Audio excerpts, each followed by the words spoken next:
O que leva um banco a quebrar aqui no Brasil? Com juros favorecendo os grandes bancos, como uma instituição financeira pode quebrar aqui no país? A gente vai conversar sobre os bancos, grandes instituições que quebraram aqui no nosso país. Isso desde 1990 até os tempos atuais. Você já ouviu falar do Bamerindos? Bom, o famoso banco do Silvio Santos, o Pan-Americano? É sobre esse assunto que a gente vai conversar agora no Mundo de Fato.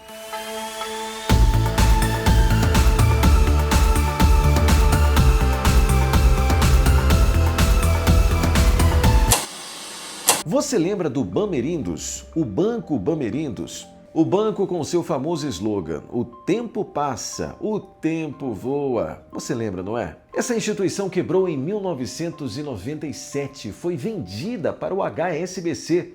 HSBC esse que nem existe mais no Brasil, parou de operar aqui no nosso país. O Banco Bamerindos chegou a ser o segundo maior banco privado do Brasil. Mas em 1995 a instituição entrou em crise, precisou recorrer a empréstimos em outros bancos, mas nem isso foi o suficiente para salvar o banco. 2 anos mais tarde, com um patrimônio líquido negativo de 4,2 bilhões, sofreu intervenção do Banco Central e teve seu controle acionário transferido para o HSBC. A liquidação extrajudicial viria somente no ano seguinte. O processo todo, só para você ter uma ideia, durou 16 anos, quando o BTG Pactual entrou no processo. Em janeiro de 2013, o BTG Pactual anunciou que pagaria 418 milhões em 5 parcelas anuais para comprar os bens do Bamerindos e suas subsidiárias. E mesmo assim o FGC teve que entrar na parada.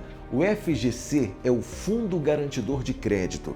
Esse Fundo Garantidor de Crédito ainda teve que desembolsar mais de 3 bilhões de reais para garantir que, de fato, todas as dívidas do banco fossem sanadas até aquele momento. Agora, só para explicar o que é o Fundo Garantidor de Crédito. O FGC é um fundo criado com um único objetivo: ressarcir o correntista do banco caso você, por exemplo, tenha algum dinheiro investido na instituição financeira, essa instituição quebra, ela declara de alguma forma que não tem como honrar os seus compromissos, e aí, onde fica o seu dinheiro? O dinheiro investido. O Fundo Garantidor de Crédito entra exatamente aí. Ele vai ressarcir você, por exemplo, em até 250 mil reais. E aí, Júnior, o que passou disso? Bom, o que passou disso, paciência, né? Se perde.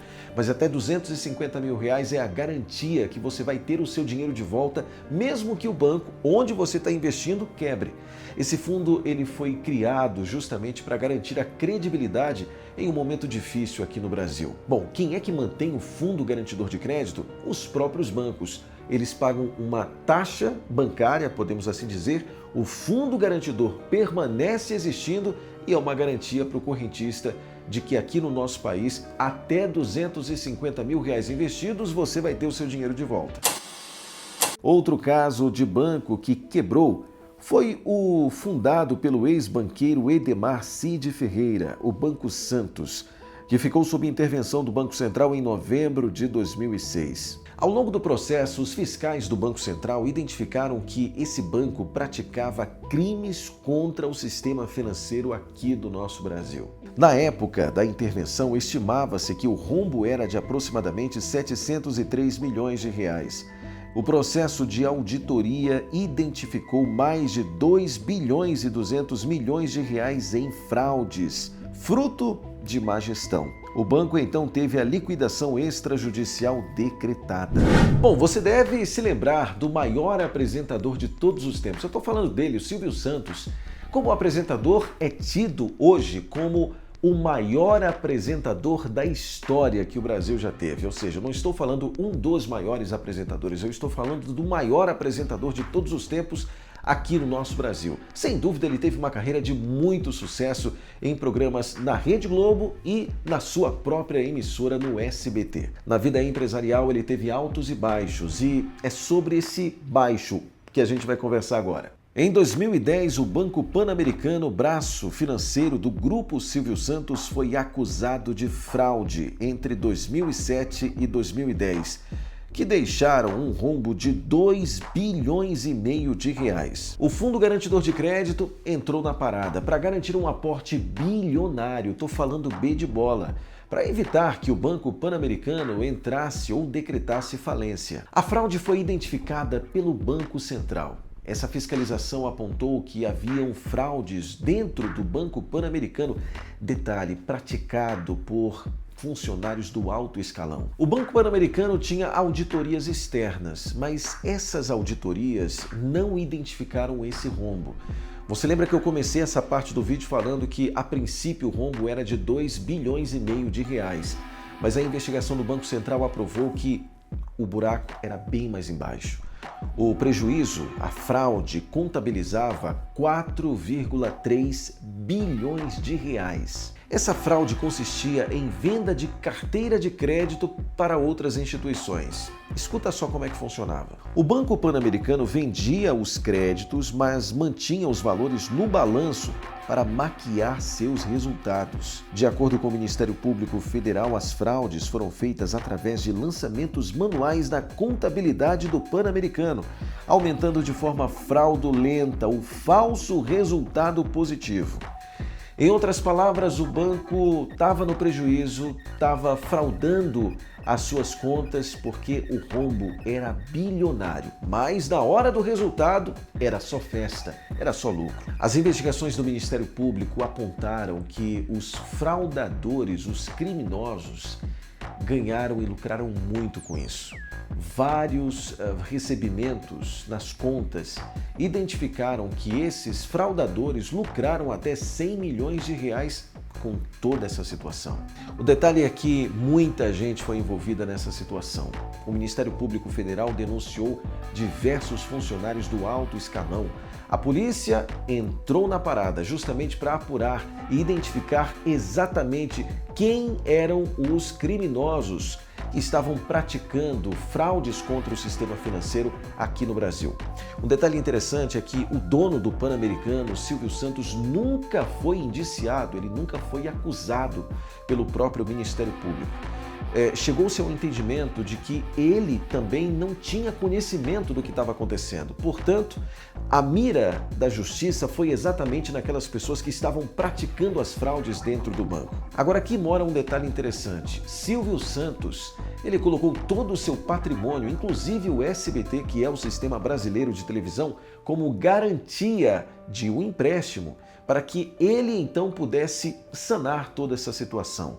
Não deixar que nenhum correntista do Banco Pan-Americano ficasse no prejuízo. Em 2011, o Pan-Americano foi vendido ao BTG Pactual. Em 2021, a Caixa vendeu sua participação no Pan-Americano e deixou o negócio.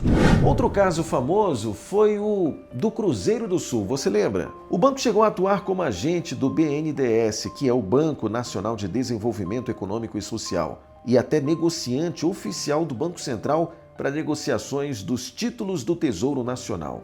Mas os problemas do Cruzeiro do Sul começaram em 2011, quando a sua nota foi rebaixada, indicando que algo não estava certo. Em 2012, o Banco Central interveio no Cruzeiro do Sul, identificando um rombo bilionário de 1 bilhão e 300 milhões de reais. O banco já estava no negativo. Mesmo assim, a situação era a mesma dos outros bancos. Apresentava um balanço positivo, apresentava resultados que eram inexistentes, mas o prejuízo estava lá embaixo, o buraco estava muito fundo. E como resultado, o Banco Central decretou a intervenção extrajudicial no Cruzeiro do Sul. Agora, a grande repercussão é em relação ao caso do Banco Master. Para você entender a história, a fraude bilionária do Banco Master não foi obra apenas de seus controladores. Em 5 anos, o banco cresceu de forma acelerada, graças a uma combinação de falhas na fiscalização, omissões de órgãos reguladores e interferência. Uma engrenagem que permitiu que a instituição operasse livremente até implodir. A história começa em 2019. Daniel Vocaro, empresário do setor financeiro, assumiu o controle do então Banco Máxima, rebatizado de Banco Master 2 anos depois. A partir daí, o banco cresceu de forma acelerada, usando instrumentos financeiros garantidos pelo Estado, enquanto os órgãos de fiscalização falhavam na coordenação. Ao mesmo tempo, Daniel Vocaro se apresentava como um grande inovador do sistema financeiro. Segundo investigações do Ministério Público Federal, o esquema dentro do Banco Master era bem sofisticado. O Banco Master oferecia empréstimos fictícios, ou seja, não eram de fato empréstimos concedidos a outras instituições financeiras. E essa fraude foi crescendo até que o rombo bilionário do Banco Master se tornou um escândalo nacional. O Banco Central não teve outra escolha senão decretar a liquidação extrajudicial. Na prática, a liquidação determina a interrupção imediata das atividades da instituição e sua retirada de forma organizada do sistema financeiro nacional. A medida é adotada quando o banco não tem capacidade de honrar seus compromissos financeiros, ou diante da constatação de infrações graves a normas que regulam o sistema financeiro. Você lembra que o caso Pan-Americano foi de 4,3 bilhões, Cruzeiro do Sul 1,3 bilhão, mas o caso Master pode se tornar o maior rombo financeiro da história do Brasil. Pode se tornar. Não é à toa que o Fundo Garantidor de Crédito já está falando em uma taxa extra para tentar compensar o rombo que o Banco Master, essa situação toda, vai provocar. Eu vou te dar números. O Banco Master provocou um rombo de 12, é isso que você ouviu, 12 B de bola, bilhões de reais. Junta todos os bancos que a gente falou agora, não dá esse valor que só o caso Master provocou. Na tentativa de manter sua liquidez, a instituição criou carteiras de crédito e fundos falsos, sem lastro, e tentou revendê-los para manter seus cofres. É mais ou menos assim: eu te vendo algo que eu não tenho, você compra, o dinheiro é real, mas o serviço ou produto, no caso o empréstimo, não é. E aí, você compreendeu em relação às instituições que já quebraram no Brasil? É um assunto complicado, complexo, mas eu queria trazer esse caso para você, já que nós estamos experimentando, vivendo um período no Brasil em que o rombo financeiro assusta quando a gente olha os números, não é? Mas deixa eu te pedir um favor muito importante. Não esquece de fazer a tua inscrição aqui no canal. Vem junto participar, vem junto ser membro, ser inscrito aqui do seu perfil, do seu canal Mundo de Fato. Até o próximo, tchau!